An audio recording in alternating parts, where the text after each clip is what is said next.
It was supposed to be a quiet Sunday drive, a rare moment of peace for a man carrying the weight of an entire state.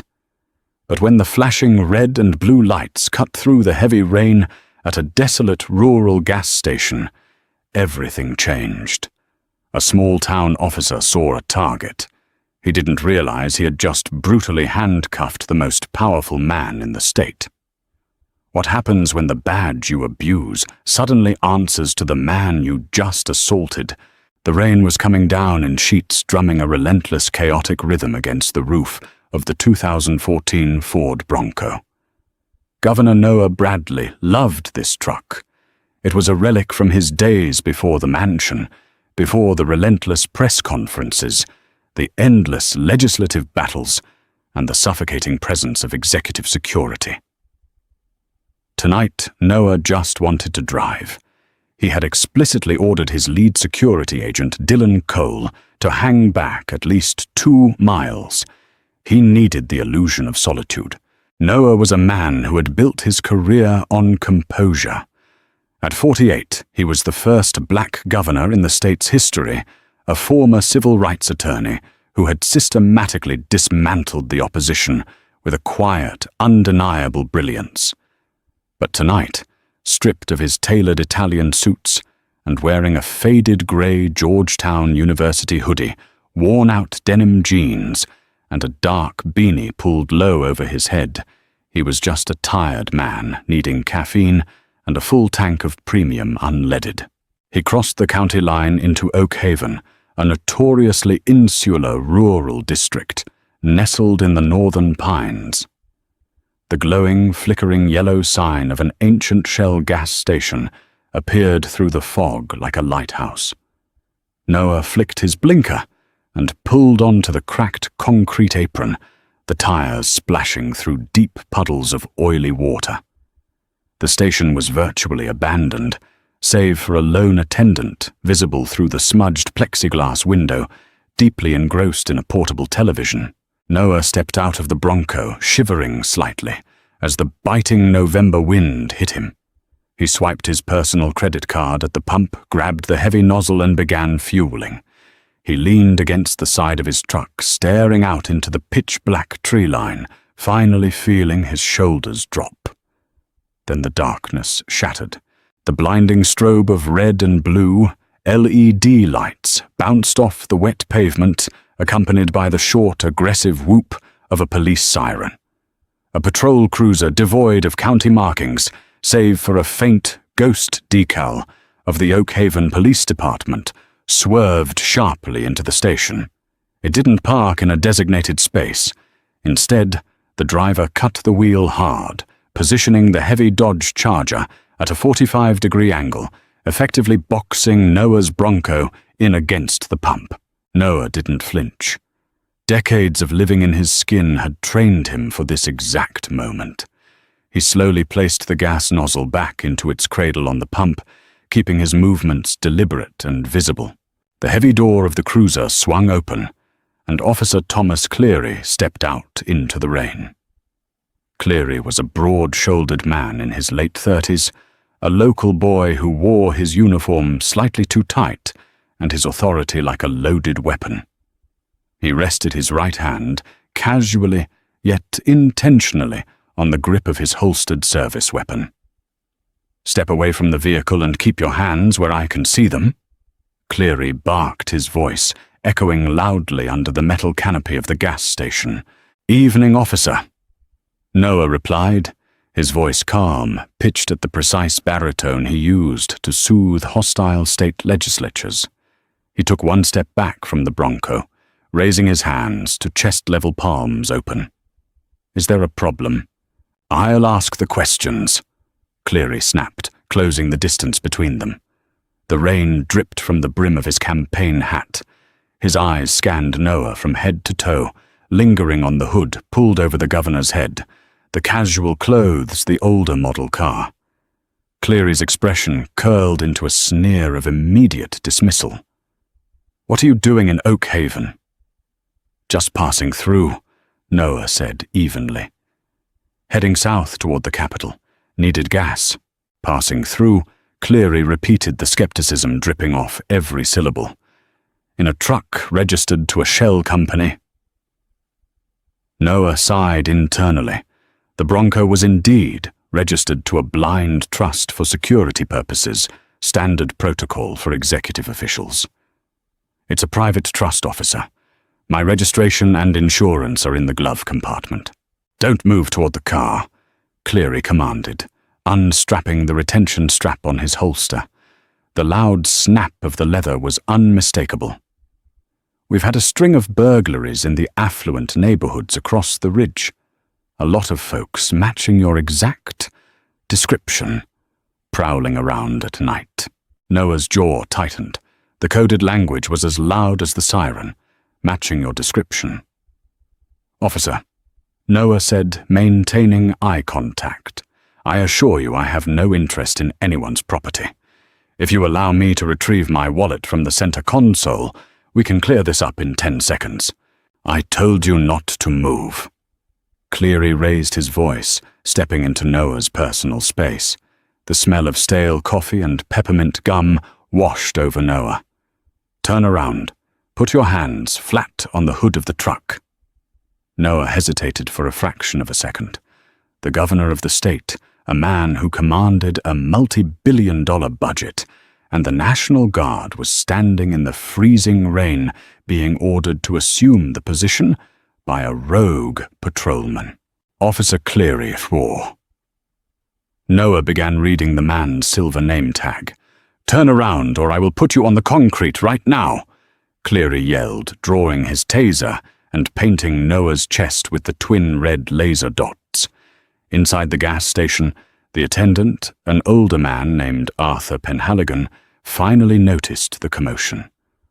Arthur pressed his face against the glass, his eyes wide with alarm, a phone clutched in his trembling hand. Noah raised his hands higher. I am complying, he said smoothly. He slowly pivoted on his heel, facing the cold, wet metal of his Bronco, and placed his palms flat against the hood. But I need to state for the record, Officer Cleary, that you are making a catastrophic error in judgment. Shut your mouth, Cleary hissed. Noah felt the heavy, violent shove against his shoulder blades as Cleary pushed him harder against the vehicle. The metal of the Bronco was freezing against Noah's cheek. He felt Cleary's heavy boots kick his legs apart, widening his stance aggressively. You people always have a smart answer, Cleary muttered under his breath, a venomous whisper meant only for Noah. Think you can just roll through my town in the middle of the night looking for an easy score? I am not looking for a score. Noah said, his voice remarkably steady, despite the adrenaline surging through his veins. If you would just run my plates through the state database, you will see a flagged executive hold. The dispatcher will tell you exactly who I am. I know exactly what you are, Cleary sneered. Noah felt the cold, unforgiving steel of handcuffs bite into his left wrist. The ratcheting sound of the metal teeth locking into place seemed deafening. Cleary wrenched Noah's left arm violently behind his back, forcing a sharp breath from the governor's lungs. A moment later, the right wrist was secured. The cuffs were put on tight, punishingly tight. They pinched the nerves in Noah's wrists, sending sharp spikes of pain shooting up his forearms.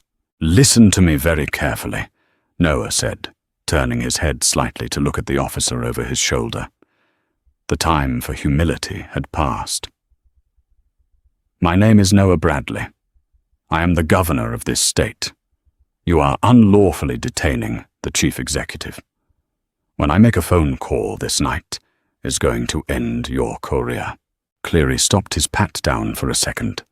He looked at Noah, then let out a sharp, mocking laugh that carried over the sound of the rain.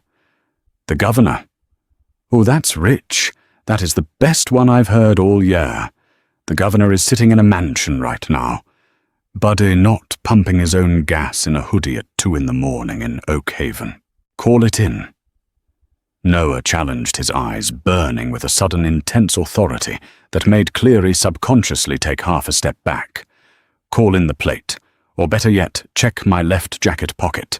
There is a state-issued identification card." Cleary scowled, his pride stung by the authoritative tone of the man in cuffs. "I'll check your pockets when I decide to check your pockets."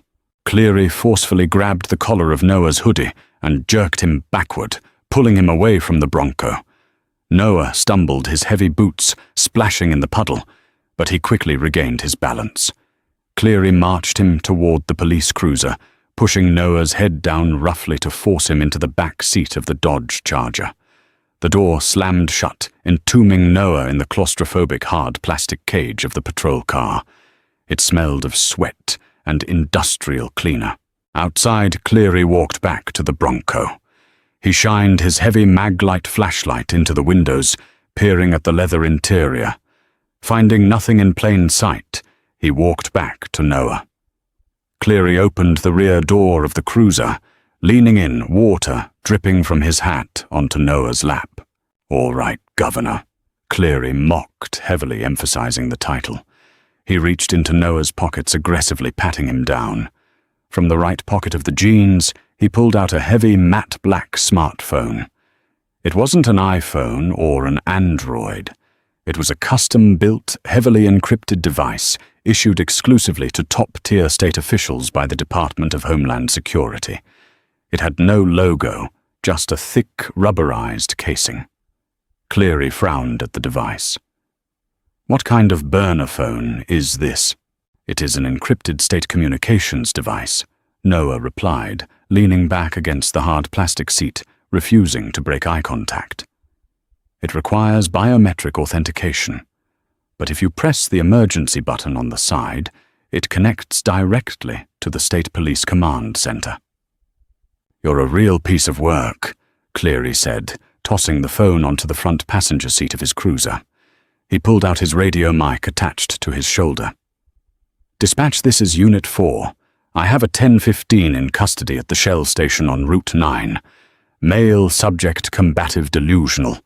Claims to be the governor." There was a burst of static on the radio. The dispatcher, a bored-sounding woman, chimed back. "Copy that, Unit 4. Need transport. Negative, I'll bring him in. Run a plate for me." Cleary read off the Bronco's license plate. Noah sat in the darkness, the cuffs digging deeper into his wrists. He focused on his breathing. He wasn't scared. He was furious. He was furious for the countless young men who didn't have the protective shield of an executive title to save them from a man like Cleary. He was furious that this was happening in the state he governed. Suddenly a loud, jarring ringtone pierced the interior of the cruiser. It wasn't coming from Cleary's radio.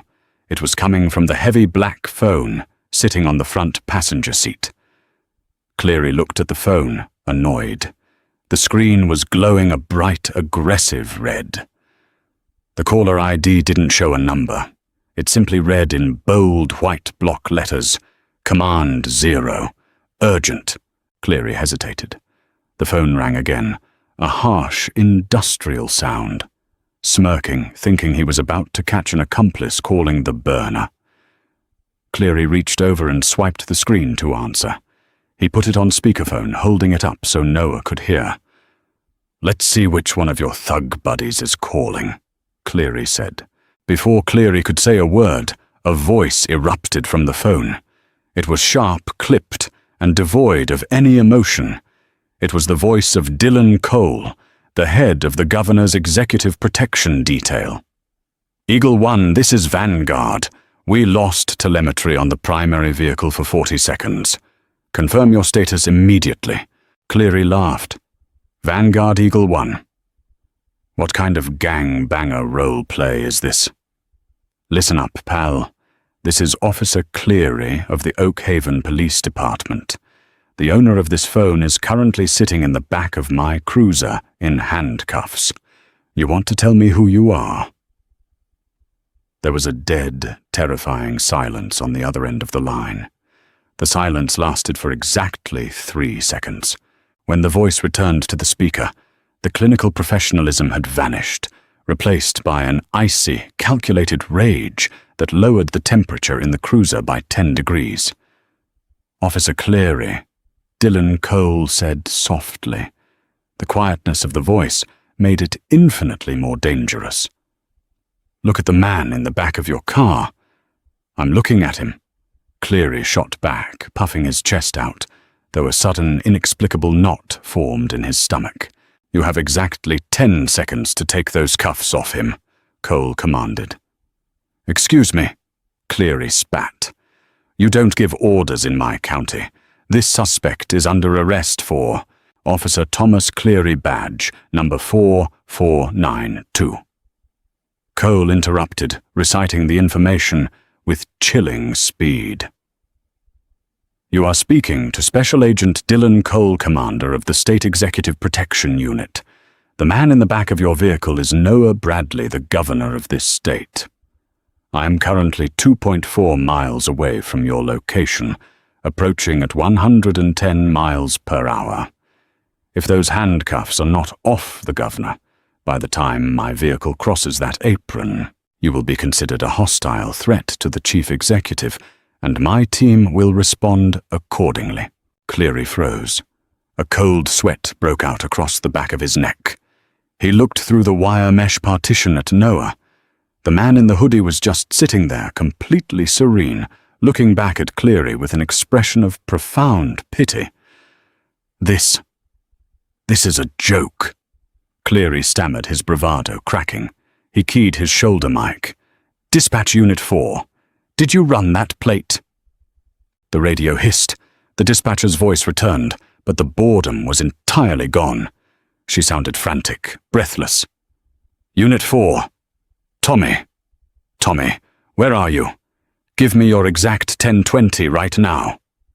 Shell station on Route 9. What is it?"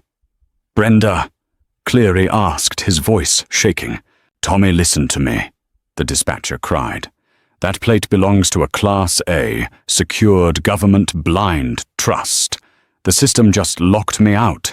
The state police dispatch in the capital just overrode our frequency. They are demanding to know if the governor is safe." "Tommy, what did you do?" Cleary dropped the radio mic.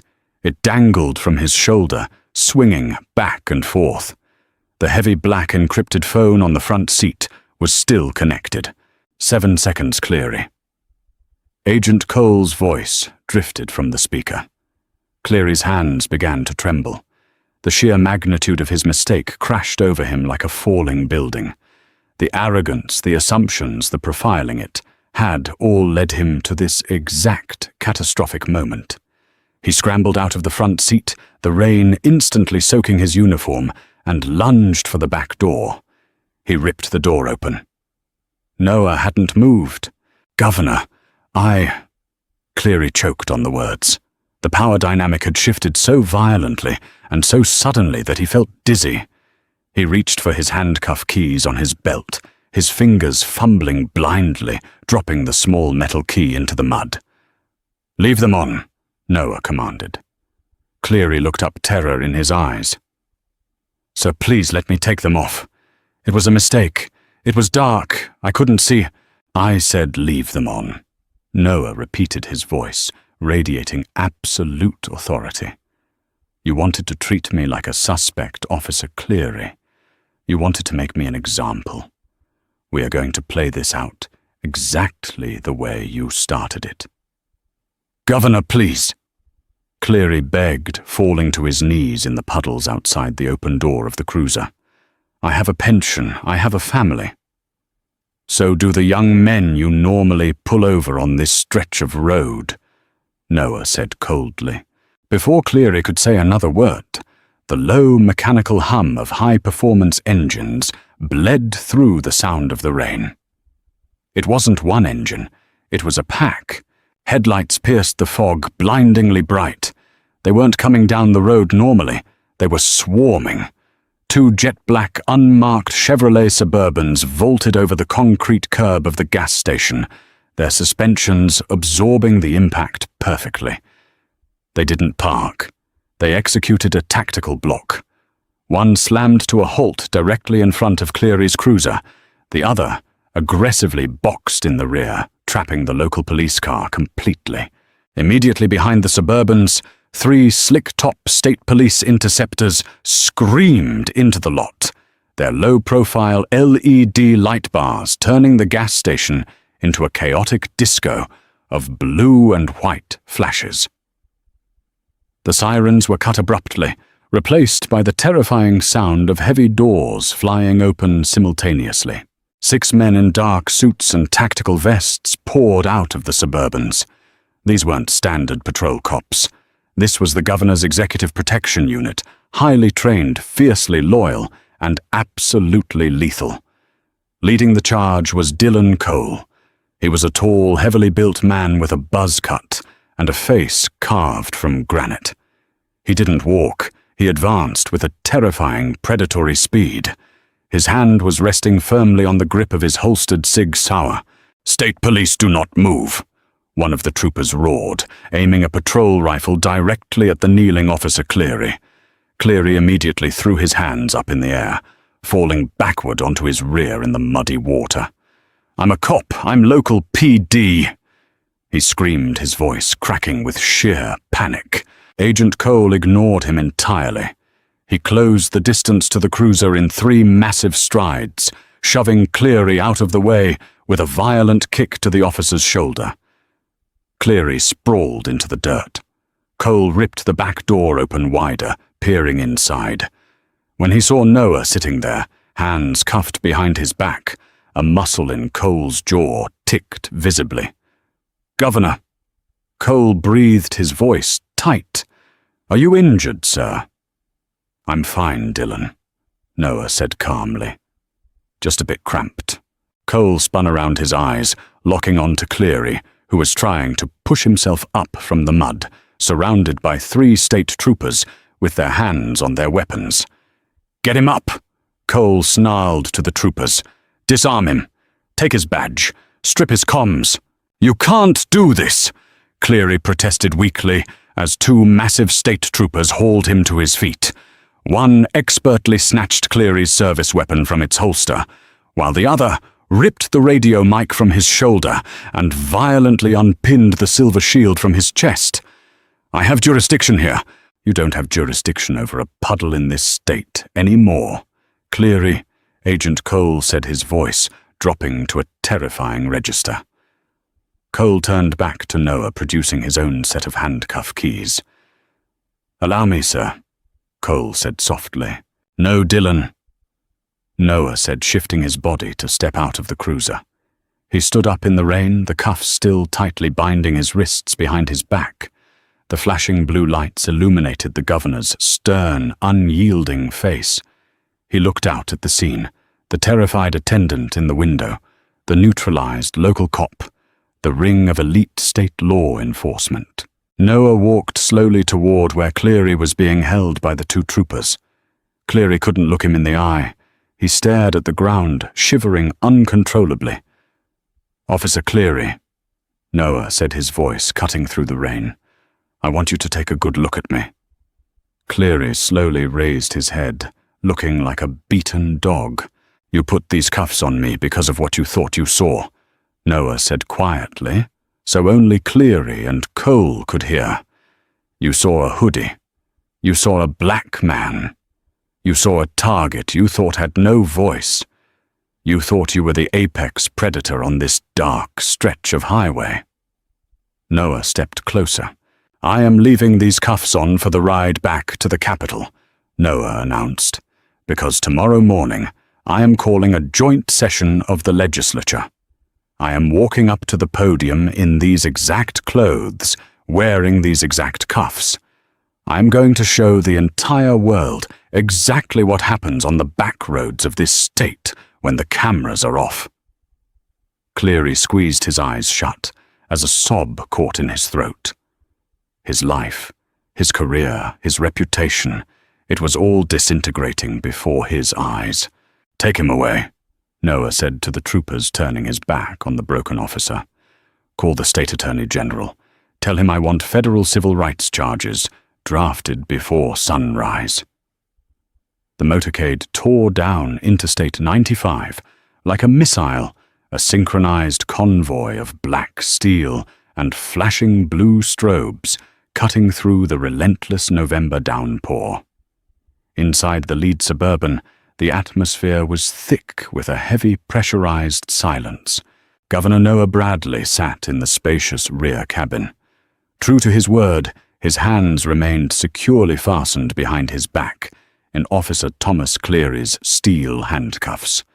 The metal had long since grown warm against his skin, but the sharp edges bit mercilessly into his swollen wrists with every bump in the road. His shoulders ached with a dull, throbbing fire, but his face betrayed nothing. He stared out the tinted window at the blurring tree line, his mind operating at a terrifying singular velocity. In the front passenger seat, Agent Dylan Cole was simultaneously managing 3 different encrypted communication channels. He spoke in hushed, rapid-fire bursts to the State Police Commissioner, the Highway Patrol Command, and his own tactical units, still securing the scene at the Oakhaven gas station. "Agent Cole," Noah said. His voice was quiet, but it instantly cut through the low static of the radios.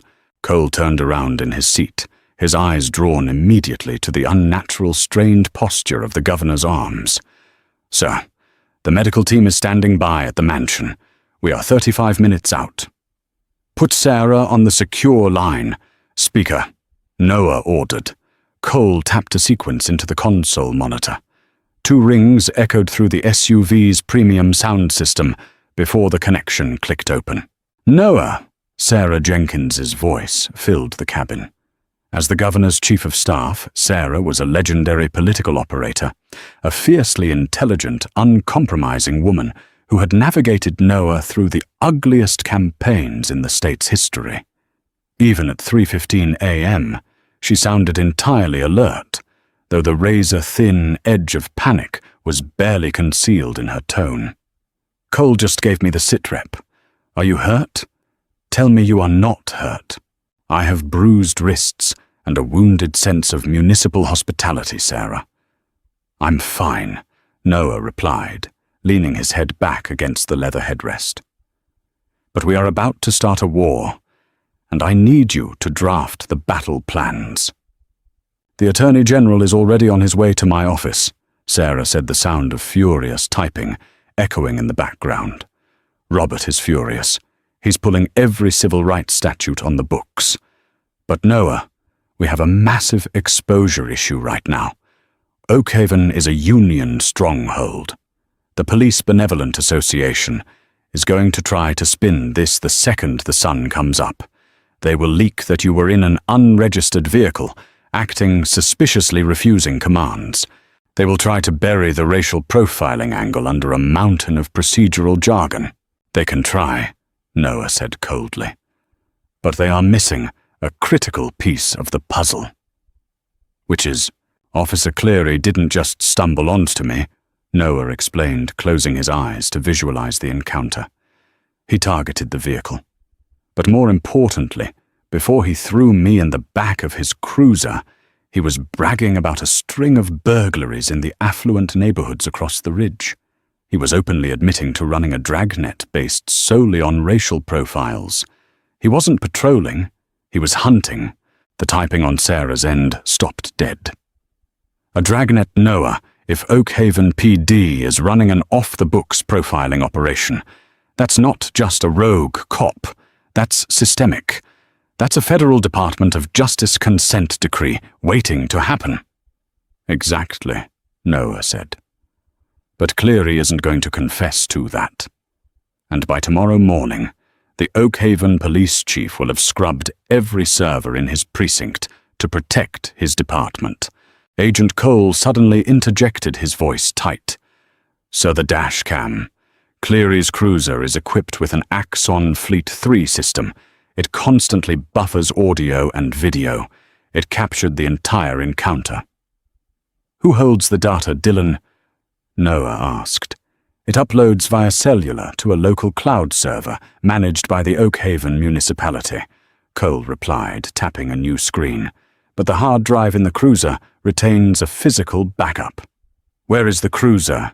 Sarah demanded through the speaker. "My men are impounding it now. We are loading it onto a flatbed," Cole said. "But the cloud data, Oakhaven PD Command, has remote administrative access. They can hit a kill switch and wipe the footage before we can subpoena it." Noah's eyes snapped open. "They can't wipe what they can't access. Sarah, I want an emergency injunction from the State Supreme Court, freezing all digital assets of the Oakhaven Police Department." "But we don't have time to wait for a judge to wake up." "Noah, what are you suggesting?" Sarah asked cautiously. "Dylan," Noah said, shifting his gaze to the head of his security detail. "Where is the Oakhaven Police Headquarters?" 10 miles west of the gas station, sir. Send the State Police Tactical Team." Noah ordered, his voice dropping into a register of pure executive authority. "Not to ask politely, execute a physical seizure of their dispatch center and server rooms. Establish an absolute perimeter. Nobody enters, nobody leaves, and nobody touches a keyboard until the Attorney General arrives with the warrants." Cole didn't hesitate. He didn't question the legality or the unprecedented nature of state troopers raiding a local police station. He served the governor. "Consider it done, sir." In the sleepy, heavily wooded center of Oakhaven, the local police headquarters occupied a squat, brutalist concrete building next to the municipal courthouse. Inside, Chief William Carter was violently jolted awake by the shrill ring of the red landline on his desk. Carter was a heavy-set man nearing retirement, a veteran of a bygone era of policing who ran his town like a personal fiefdom. He snatched the receiver off the cradle, rubbing his bleary eyes. "Carter," he grunted. "Chief, it's Brenda in dispatch." The voice trembled so violently Carter could barely understand her. "You need to get down here right now. It's Tommy Cleary. He pulled someone over at the Shell station." "Brenda, it's 3 a.m, Carter growled. "If Cleary bagged another prowler, put him in holding and I'll deal with it at shift change." "He didn't bag a prowler." "Chief!" Brenda shrieked, all professionalism collapsing. "He bagged the governor. He put Noah Bradley in handcuffs. The state police just swarmed the station. They took Tommy's gun. They stripped his badge." Carter dropped the phone. It clattered loudly against the faux wood desk. The blood drained from his face, leaving him a sickening shade of grey. Governor Noah Bradley, the former civil rights attorney who had built his career destroying corrupt police departments. And Cleary had him in cuffs.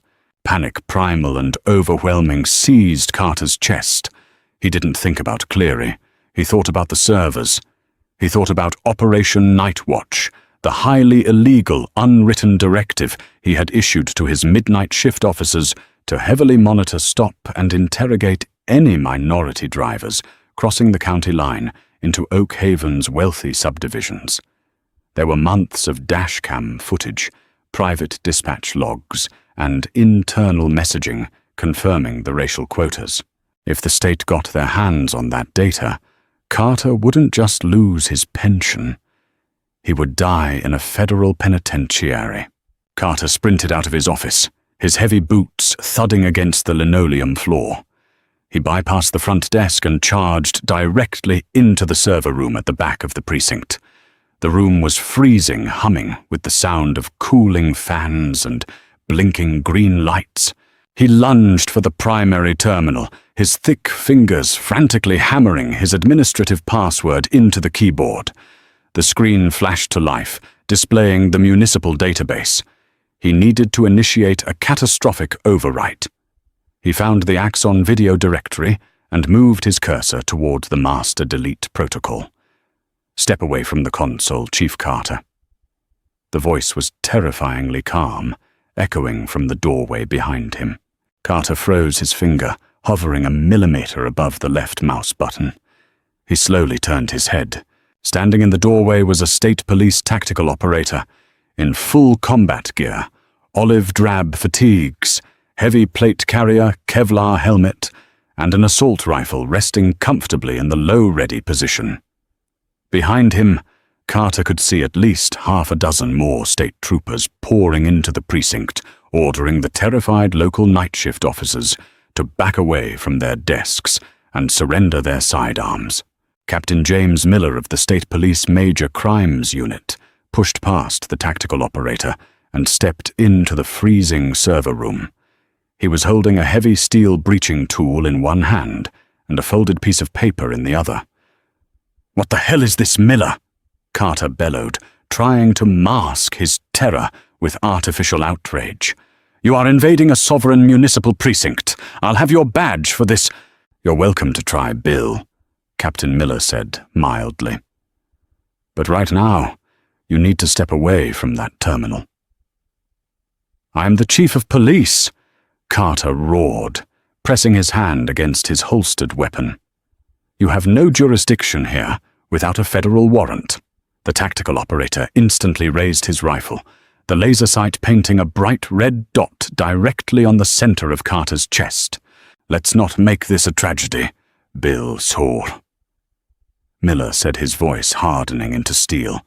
"The Attorney General is exactly 20 minutes away with a stack of emergency preservation orders signed by the Chief Justice of the State Supreme Court. But the governor explicitly ordered us to ensure the chain of custody remains unbroken until then. If you touch that mouse, you will be arrested for destruction of state evidence, obstruction of justice, and tampering with a federal civil rights investigation." Carter looked at the red dot on his chest, then at the blinking cursor on the screen. The fight drained out of him instantly. He raised his hands, stepping back from the desk. "You don't understand," Carter whispered, his voice cracking. "Cleary, he's a hothead.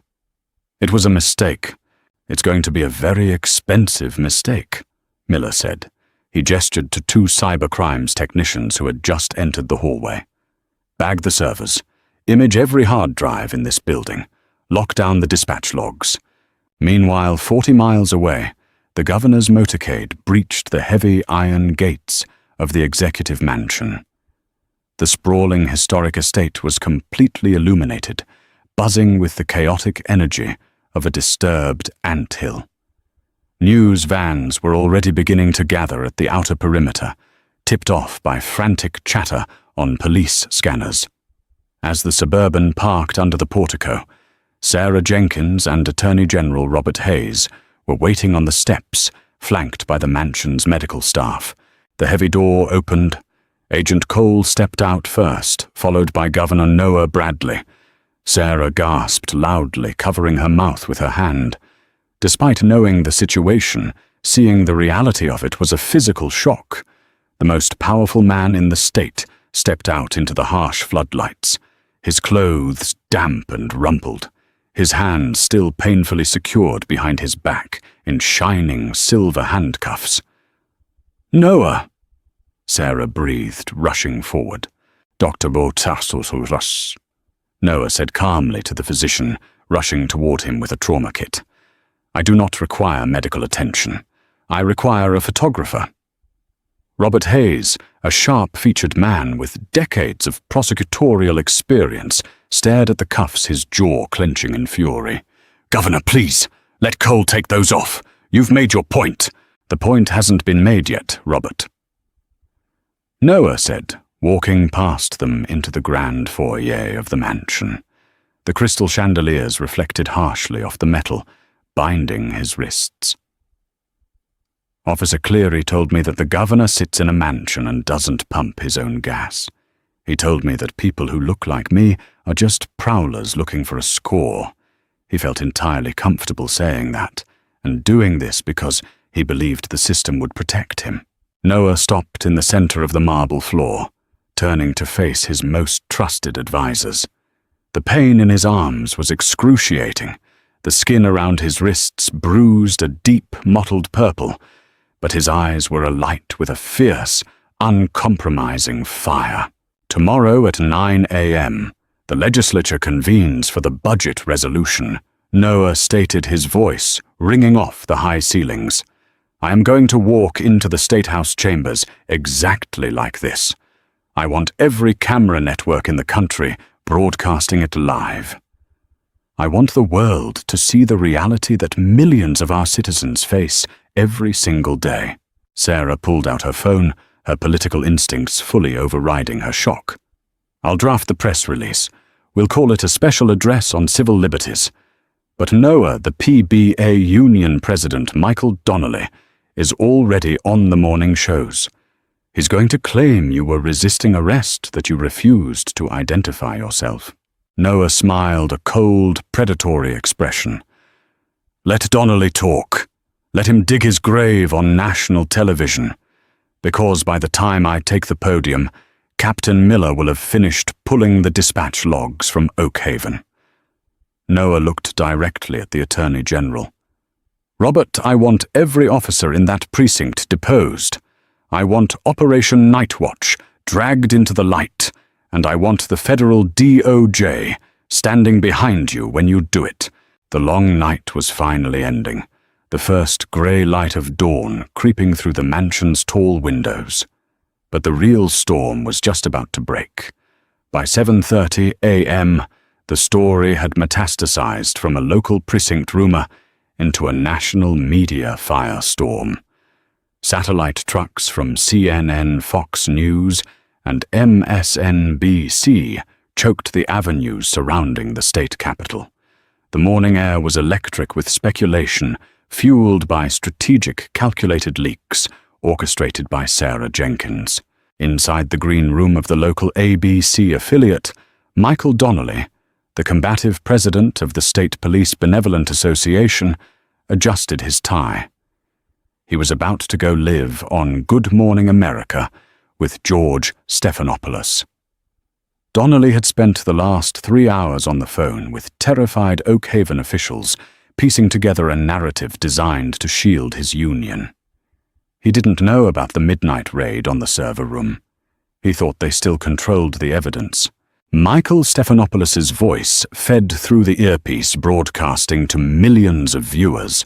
We are getting unprecedented reports that the governor was handcuffed last night by a local officer.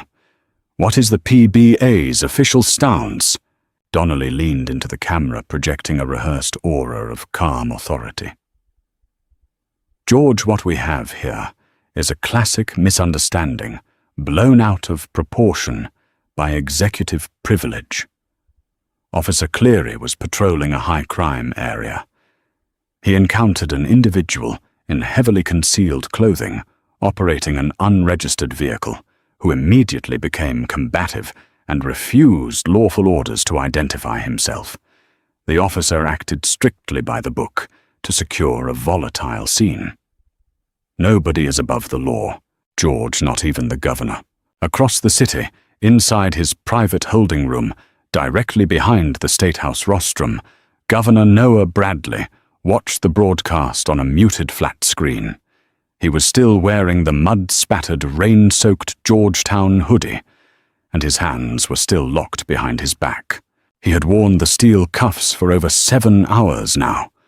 The pain had moved past a sharp ache into a deep, sickening numbness that radiated up to his shoulders. His wrists were heavily bruised, the skin chafed raw, bleeding slightly, where the metal teeth had bitten into the flesh. Donnelly just dug his grave, Sarah Jenkins said, pacing the room, her phone pressed to her ear. Captain Miller just forwarded the decrypted Nightwatch files to the Attorney General. It's worse than we thought. They were systematically flagging minority drivers and running civil asset forfeiture scams to fund precinct equipment. Are the screens ready in the chamber? Noah asked quietly. Yes, sir. AV is tied directly to our secure server, Sarah confirmed.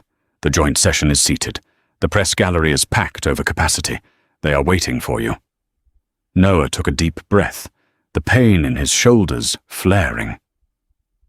Let's go. At exactly 9 a.m., the heavy oak doors of the House chamber swung open. The room packed with 200 state legislators, dozens of reporters and high-profile legal observers was a cacophony of murmurs and ringing phones. Then the sergeant-at-arms struck his gavel. "Mr. Speaker, the Governor of the state."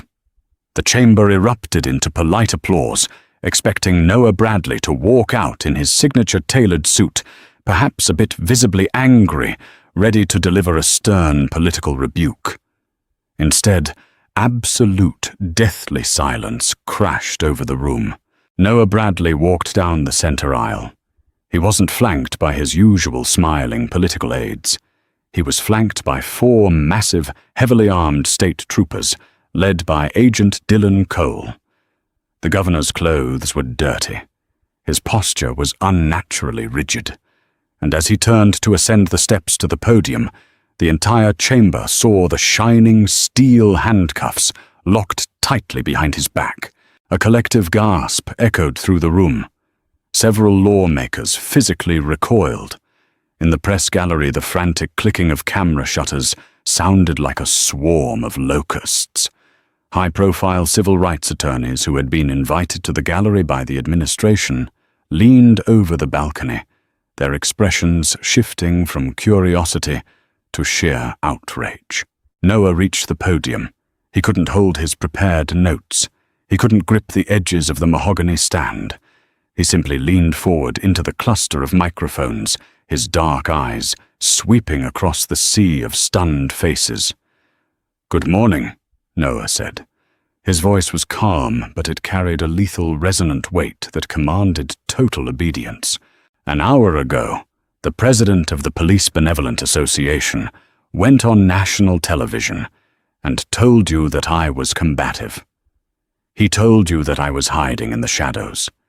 He told you that the officer who did this to me—" Noah turned his body, slightly ensuring the cameras caught the bruised, cuffed wrists, was acting by the book. Noah looked up at the press gallery.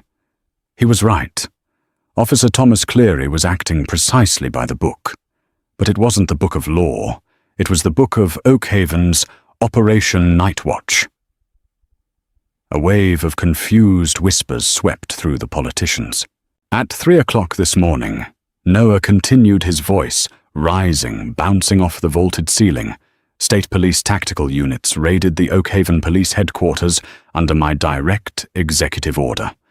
We secured their dispatch logs, their internal communications, and their dashcam servers before Police Chief William Carter could permanently erase them. Noah nodded to Sarah, who was standing in the wings. Instantly, the 2 massive digital voting screens flanking the speaker's rostrum flickered to life. The state seal vanished, replaced by the crisp, high-definition video feed from Officer Cleary's dashcam. The audio was pumped directly through the chamber's sound system. The room watched horrified as the digital governor pumped his gas. They jumped as the cruiser aggressively boxed him in. They heard Cleary's voice barking orders heavy with contempt. "We've had a string of burglaries. A lot of folks matching your exact description prowling around." The legislators sat frozen. The raw, unvarnished racism playing out on the screens stripped away any political spin. They watched as Cleary aggressively shoved the governor against the hood, the audible click-clack of the handcuffs echoing through the silent chamber. The governor— oh, that's rich. The governor is sitting in a mansion right now, buddy, not pumping his own gas in a hoodie at 2 in the morning. When the video cut to black, the silence in the chamber was suffocating. "That is what happens in the dark," Noah said, his voice slicing through the heavy air. "That is what happens when a man is stripped of his title, stripped of his suit, and left with nothing but the color of his skin on a lonely road. I survived this encounter because I had an encrypted phone and a heavily armed executive protection detail 2 miles away. But what about the young man coming home from a late shift? What about the father driving his daughter to the hospital?"